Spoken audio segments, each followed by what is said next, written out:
Hello everyone, I am Dr. Richa Gupta, Assistant Professor, EFM Department, Government Girls College, Jodhpur. पिछले topic में हमने वित्त क्या होता है, उसके प्रकार क्या होते हैं, वित्तीय प्रबंध क्या होता है और उसका महत्व या प्रकृति क्या होती है, इसके संबंध में पढ़ा था। आज का हमारा टॉपिक है फीचर्स ऑफ एफएम मतलब फाइनेंशियल मैनेजमेंट। वित्तीय प्रबंध की विशेषताएं आज हमारा टॉपिक है।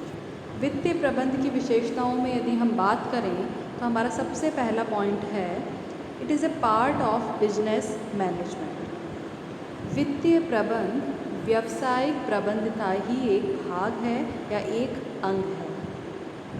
तो ये हमने पहले भी डिस्कस किया था। व्यावसायिक प्रबंध क्या है? पूरे व्यवसाय का मैनेजमेंट करना, पूरे व्यवसाय में प्लानिंग, ऑर्गेनाइजेशन, कंट्रोल, मतलब ये सभी जो प्रबंध की क्रियाएं हैं इनको पूरे बिजनेस में अप्लाई करना होता है। व्यावसायिक प्रबंध पूरा ओवरऑल बिजनेस मैनेजमेंट या जनरल मैनेजमेंट, सामान्य प्रबंध जिसे कहा जाता है। जबकि वित्तीय प्रबंध जो है वो केवल वित्त के प्रबंध से संबंध रखता है, लेकिन फिर भी वित्तीय प्रबंध हुआ तो किसका भाग? व्यावसायिक प्रबंध का। ठीक है, तो एक तरह से वित्तीय प्रबंध व्यावसायिक प्रबंध का ही एक अंग है, उसी का एक भाग है। दूसरा, वित्तीय प्रबंध की दूसरी विशेषता है it is related with top level management. वित्तीय प्रबंध जो है उसका उच्च प्रबंध जो होता है, टॉप लेवल जो मैनेजमेंट होता है उसमें उसका स्थान माना जाता है। जब हम प्रबंध की बात करते हैं, किसी भी व्यवसाय का जो प्रबंध किया जाता है तो उसके हम 3 स्तर बताते हैं। टॉप लेवल मैनेजमेंट मतलब जो भी व्यवसाय का प्रबंध कर रहे हैं उसकी त्रिस्तरीय संरचना होती है। ठीक है, top level management, middle level management और लोअर लेवल मैनेजमेंट। उच्च प्रबंध, मध्य वर्ग प्रबंध और निम्न स्तरीय प्रबंध। तो व्यावसायिक प्रबंध के 3 हो गए, लेकिन वित्तीय प्रबंध जो है वो टॉप लेवल मैनेजमेंट से संबंध रखता है। मतलब एक तरह से हम कह सकते हैं कि प्रबंधकीय सोपान में वित्तीय प्रबंध का उच्च प्रबंध की श्रेणी में स्थान होता है। ठीक है, तो मैनेजमेंट के जो 3 स्तर हैं, टॉप लेवल, मिडिल लेवल और लोअर लेवल, उच्च स्तरीय, मध्य स्तरीय और निम्न स्तरीय, इसमें वित्तीय प्रबंध का संबंध उच्च स्तरीय मैनेजमेंट, टॉप लेवल मैनेजमेंट से होता है। इसके बाद तीसरी विशेषता है FM have coordination with other sectors of business, कि वित्तीय प्रबंध व्यावसायिक उपक्रम के अन्य क्षेत्रों से समन्वय रखता है। क्योंकि हमने अभी सबसे पहली वित्तीय प्रबंध की विशेषता पढ़ी थी कि वित्तीय प्रबंध व्यावसायिक प्रबंध का ही एक अंग होता है, इसलिए वित्तीय प्रबंध व्यावसायिक उपक्रम के अन्य क्षेत्र जैसे मार्केटिंग मैनेजमेंट जो है, सेल्स मैनेजमेंट जो है, एचआर मैनेजमेंट जो है, मतलब संस्था में जो अदर मैनेजमेंट हो रहे हैं या संस्था के जो अन्य भाग हैं, केवल वित्त तो है ही, वित्त के अलावा जो अन्य अदर सेक्टर्स हैं, चाहे वो मार्केटिंग का है, सेल्स का है, एडवर्टाइजिंग का है, एचआर का है, किसी भी अदर जो सेक्टर्स हैं, जो अन्य क्षेत्र हैं, अन्य भाग हैं व्यवसाय के, उनसे वित्तीय प्रबंध समन्वय रखता है, कोऑर्डिनेशन बनाए रखता है। इसके बाद आता है हमारा FM is the centre point of all financial decisions. ठीक है, FM is the centre point of all financial decisions. मतलब क्योंकि जब हम वित्तीय प्रबंध में वित्त की ही बात करते हैं या वित्त से संबंधित ही सारे निर्णय उसमें लिए जाते हैं, तो एक तरह से हम कह सकते हैं कि व्यावसायिक उपक्रम से संबंधित समस्त वित्तीय निर्णय का केंद्र वित्तीय प्रबंध होता है। क्योंकि वित्तीय प्रबंध का रिलेशन ही किससे है? वित्त से। वित्त कैसे प्राप्त किया जाए, कैसे खर्च किया जाए, कहाँ इन्वेस्ट किया जाए, कहाँ से ऋण उठाया जाए, तो इस तरह से समस्त वित्तीय निर्णय जो हैं, समस्त जितने भी ऑल फाइनेंशियल डिसीजंस हैं, उनका सेंटर पॉइंट होता है फाइनेंशियल मैनेजमेंट। ठीक है, इसके बाद आता है हमारा फाइनेंशियल प्लानिंग एंड कंट्रोल, वित्तीय नियोजन तथा नियंत्रण।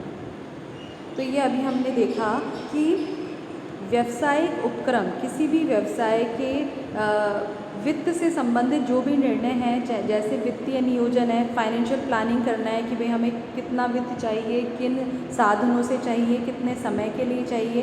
तो इस तरह से वित्तीय नियोजन, वित्तीय नियंत्रण, फाइनेंशियल कंट्रोल और उसका जो भी हमने प्लानिंग की है उसका एग्जीक्यूशन कैसे करना है, उसका क्रियान्वयन कैसे करना है। तो ये सब फाइनेंस से संबंधित सभी निर्णय, चाहे वो फाइनेंशियल प्लानिंग हो, फाइनेंशियल कंट्रोल हो या उस प्लान का एग्जीक्यूशन हो, उन सभी का उत्तरदायित्व या उन सभी का जो मेन रेस्पॉन्सिबिलिटी है वो वित्तीय प्रबंध पर ही होता है। एक तरह से फाइनेंशियल मैनेजमेंट ही financial planning, financial execution, financial control के लिए जिम्मेदार होता है। इसके बाद वित्तीय प्रबंध की विशेषता है कि it is a continuous process. वित्तीय प्रबंध एक सतत प्रक्रिया है, या हम कह सकते हैं कि वित्तीय प्रबंध एक सतत प्रबंधकीय कार्य है। फाइनेंशियल मैनेजमेंट जो है वो उसकी जो ट्रेडिशनल अप्रोच है, उसकी जो परंपरागत दृष्टिकोण है, उसमें तो ये माना जाता था कि वित्तीय प्रबंध निरंतर चलने वाली प्रक्रिया नहीं है। कुछ विशेष घटनाओं, जैसे कि हमें व्यवसाय की स्थापना करनी है, व्यवसाय का विकास करना है या व्यवसाय को और आगे बढ़ाना है, तो केवल विशेष घटनाओं पर ही वित्तीय प्रबंध की आवश्यकता होती है। लेकिन जो आधुनिक मॉडर्न अप्रोच है फाइनेंशियल मैनेजमेंट की, वित्तीय प्रबंध का जो आधुनिक दृष्टिकोण है वो ऐसा नहीं मानता। वो ये मानता है कि वित्तीय प्रबंध एक कंटिन्यूअस प्रोसेस है, मतलब एक निरंतर चलने वाली प्रक्रिया है जो सभी व्यावसायिक उपक्रमों में सभी समय पर, मतलब हमेशा चलती रहती है। पर ऐसा हो सकता है कि कुछ विशेष घटनाओं के समय हम उस पर ज़्यादा ध्यान दें, लेकिन हम ऐसा नहीं कह सकते कि केवल विशेष समय पर ही वित्तीय प्रबंध किया जाता है। आधुनिक विचारधारा के अनुसार, मॉडर्न कॉन्सेप्ट के अनुसार वित्तीय प्रबंध निरंतर चलता रहता है। इसके साथ ही वित्तीय प्रबंध की एक अन्य विशेषता है कि it is applied on all types of institutions. वित्तीय प्रबंध सभी प्रकार की संस्थाओं पर लागू होता है, चाहे कोई छोटा व्यवसाय है, कोई बड़ा व्यवसाय है, कोई प्राइवेट इंस्टीट्यूशन है, कोई गवर्नमेंट इंस्टीट्यूशन है, मतलब किसी भी प्रकार की संस्था है, उसका कोई भी नेचर है, सभी प्रकार के संगठनों में, सभी प्रकार के ऑर्गेनाइजेशंस में वित्तीय कार्य करने के लिए, या हम कह सकते हैं वित्तीय कार्यों को अच्छे से दक्षतापूर्ण एफिशिएंटली करने के लिए वित्तीय प्रबंध किया जाता है। और सभी प्रकार की संस्थाओं में वित्तीय प्रबंध के सिद्धांत, उसकी प्रोसेस समान रूप से लागू होते हैं और वो सभी के लिए उपयोगी हैं। हम ऐसा नहीं कह सकते कि पर्टिकुलर इंस्टीट्यूशन के लिए ही एफएम जरूरी है। एफएम, फाइनेंशियल मैनेजमेंट, वित्तीय प्रबंध सभी प्रकार की संस्थाओं के लिए बराबर का महत्व रखता है और सभी पर समान रूप से लागू होता है और सभी के लिए उपयोगी होता है। इसके बाद हमारे हैं विशेषता वित्तीय प्रबंध की, give attention on the interest of all stakeholders. मतलब स्टेक होल्डर्स वो हैं जो कि व्यवसाय में जिनका कोई ना कोई हित होता है। जो व्यवसाय या जो उपक्रम जिसको हम चला रहे हैं उसमें स्टेक होल्डर्स मतलब स्कंधधारी मतलब ऐसे पक्षकार जिनके हित व्यवसाय से जुड़े हुए हैं, जैसे इन्वेस्टर्स विनियोजक हो सकते हैं, ग्राहक कस्टमर्स हो सकते हैं, आपूर्तिकर्ता सप्लायर्स हो सकते हैं जो कि कच्चे माल की आपूर्ति करते हैं, कर्मचारी जो भी वहाँ वर्कर्स हैं वो हो सकते हैं, प्रबंधक मैनेजर्स जो कि उसका मैनेजमेंट कर रहे हैं। तो इस तरह से सभी स्कंधधारी या हम कह सकते हैं स्टेक होल्डर्स जैसे विनियोजक, ग्राहक, आपूर्तिकर्ता, कर्मचारी, प्रबंधक, सरकार या और भी कोई हो सकता है, सभी के हितों का ध्यान वित्तीय प्रबंध के अंतर्गत रखा जाता है। क्योंकि वित्तीय प्रबंध में किसका प्रबंध किया जाता है? वित्त का। और वित्त एक ऐसी चीज़ है कि यदि हम उसका ढंग से मैनेजमेंट नहीं करें तो हमारा ओवरऑल बिजनेस सिस्टम फेल हो जाएगा।